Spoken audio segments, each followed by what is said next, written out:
नमस्कार, मैं हूं संगीता राय। पूर्वांचल एक्सप्रेस न्यूज के इस वेब पोर्टल में आपका स्वागत है। आइए देखते हैं हमारे संवाददाता राम सकल यादव की यह विशेष रिपोर्ट।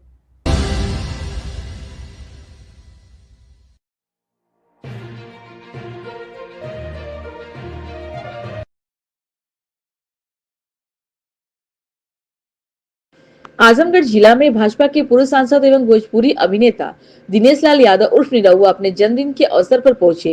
इस दौरान उन्होंने भंवरनाथ मंदिर में विधिवत पूजन अर्चना कर भगवान भोलेनाथ को आशीर्वाद लिया। मंदिर परिसर में उन्हें जन्मदिन की बधाई देने के लिए प्रशंसकों का तांता लगा रहा। मीडिया से बातचीत के दौरान निरहुआ ने आजमगढ़ रिंग रोड को लेकर चल रही सियासी बयानबाजी पर खुलकर प्रतिक्रिया दी। उन्होंने कहा कि रिंग रोड का प्रस्ताव उनके सांसद कार्यकाल में ही पास कराया गया था, लेकिन जब समाजवादी पार्टी के लोग उसका श्रेय लेने की कोशिश कर रहे हैं। सांसद धर्मेंद्र यादव पर तंज कसते हुए निरहुआ ने कहा कि उनके कार्यकाल में रेल से जुड़ी कई महत्वपूर्ण परियोजनाएं पास कराई गई। उन्होंने व्यंग करते हुए कहा कि चाहे तो धर्मेंद्र यादव रेल मंत्री के साथ फोटो खिंचवाकर उपलब्धियों का दावा कर सकते हैं।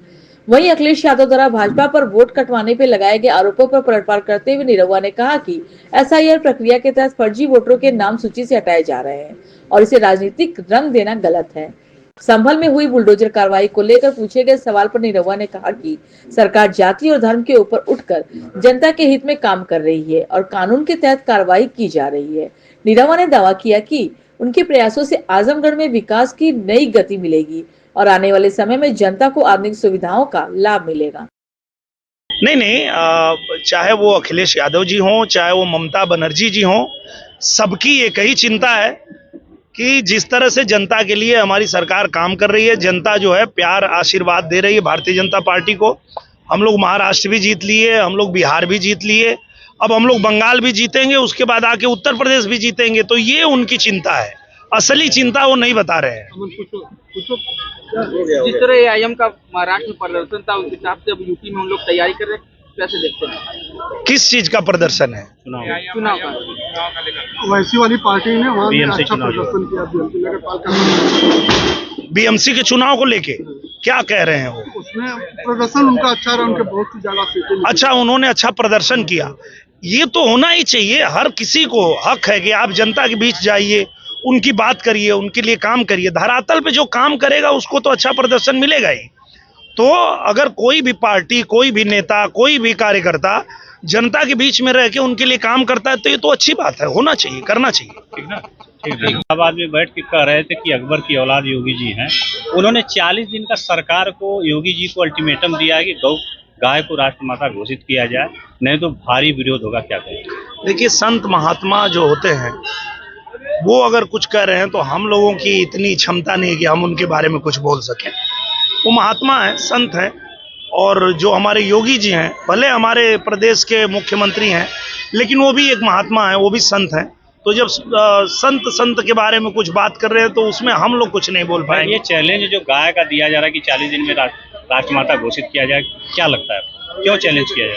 मैं वही कहना चाह रहा हूँ कि अगर कोई संत महात्मा कुछ कह रहे हैं तो उस विषय में टिप्पणी करना ये हम लोगों के बस की बात नहीं है, उसमें हम लोगों को नहीं बोलना चाहिए। सर, संभल में जिस तरह से बुलडोजर की कार्रवाई हो रही है, क्या लग रहा है सरकार एक अच्छी कार्रवाई कर रही है? कभी नहीं। देखिए, आप जानते हैं कि भारतीय जनता पार्टी, चाहे हमारे प्रधानमंत्री नरेंद्र मोदी जी हों, चाहे हमारे पूज्य योगी आदित्यनाथ महाराज जी हों, कभी जाति, धर्म, बिरादरी, क्षेत्रवाद, भाषावाद इस सब में पढ़ के काम नहीं करते हैं। जब भी काम होता है वो जनता के हित में होता है।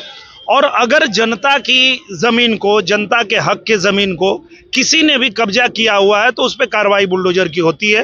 बाकी एक तरफा कार्रवाई कभी भी नहीं होती है। आप ये जान के रखिए, जब कभी आप जाएंगे महाराज जी के यहाँ पे तो आप देखेंगे कि जिस तरह से हमारे हिंदू उनके यहाँ दरबार में पहुँचते हैं, वैसे ही मुसलमान भी पहुँचते हैं। सभी लोगों की सुनी जाती है। वो संत है, महात्मा है, वो कभी पक्षपात नहीं करते हैं। 2027 को लेकर रिंग रोड आप लोग भी जानते हैं कि हम लोग जब चुनाव लड़ने आए थे, हम तब से ये बात कह रहे थे कि आजमगढ़ में रिंग रोड बनवाना है। और जब हम सांसद थे उसी समय हम लोग आदरणीय गडकरी जी से मिले थे और उन्हें हम लोगों ने पत्र लिखा था कि हमें आजमगढ़ में एक रिंग रोड चाहिए। और पास तो तभी हो गया था उसका डीपीआर भी बनवा दिए थे हम लोग। अब जाके जो है उस पे राशि आ चुकी है, पैसा आ चुका है और ये बन जाएगा। और इसके बनने के बाद जो दिक्कत होती थी, जो आजमगढ़ के लोगों ने हमको कहा था कि जो लोग बनारस से आते हैं उनको जाना है गोरखपुर, तो उनको शहर में आने की ज़रूरत नहीं है, वो बाहर से निकल जाएंगे। किसी को कोई मऊ से आता है, उसको गाजीपुर जाना है, तो शहर में आने की ज़रूरत नहीं है, बाहर से ही निकल जाएंगे।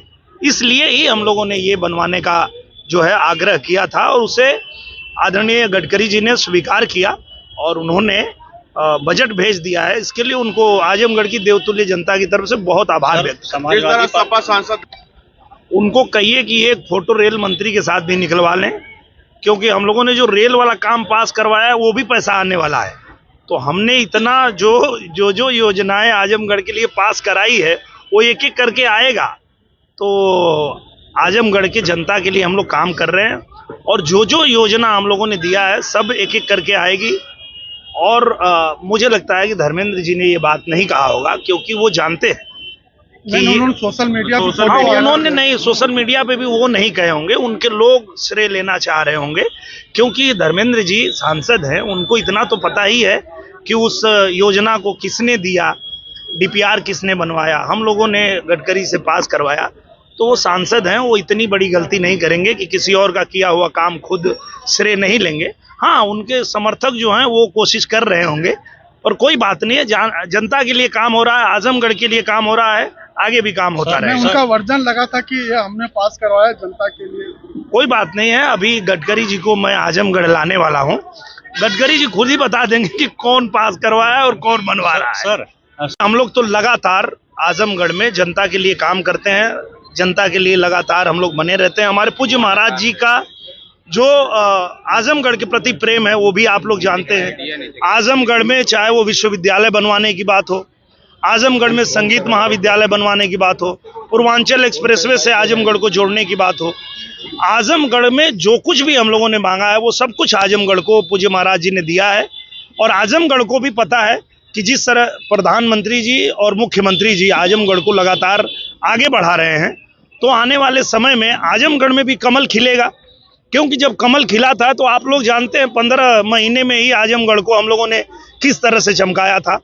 आगे भी तेजी से विकास हो, इसके लिए यहाँ कमल खिलाना है। SIR को लेकर लगातार विरोध हो रहा है। अभी आज ही सपा के सारे विधायक डीएम से मिले, उनका कहना है कि नाम बड़ी संख्या में लोगों को काटे जा रहे हैं। जो फर्जी नाम है वो काटना ही पड़ेगा। और आप ये जानिए कि सिर्फ आजमगढ़ में नहीं, पूरे देश में SIR चल रहा है। और हम लोग जहाँ भी ये जानकारी ले रहे हैं तो यही पता चल रहा है कि किसी के घर में 4 बेटा है और 6 लोगों का नाम चल रहा है। तो 2-2 लोग अगर एक एक परिवार में फर्जी रखेंगे तो ये प्रभावित करता है चुनाव को। तो निश्चित रूप से निष्पक्ष चुनाव हो, इसके लिए SIR की प्रक्रिया जरूरी है और ये होगा। अखिलेश यादव कह रहे हैं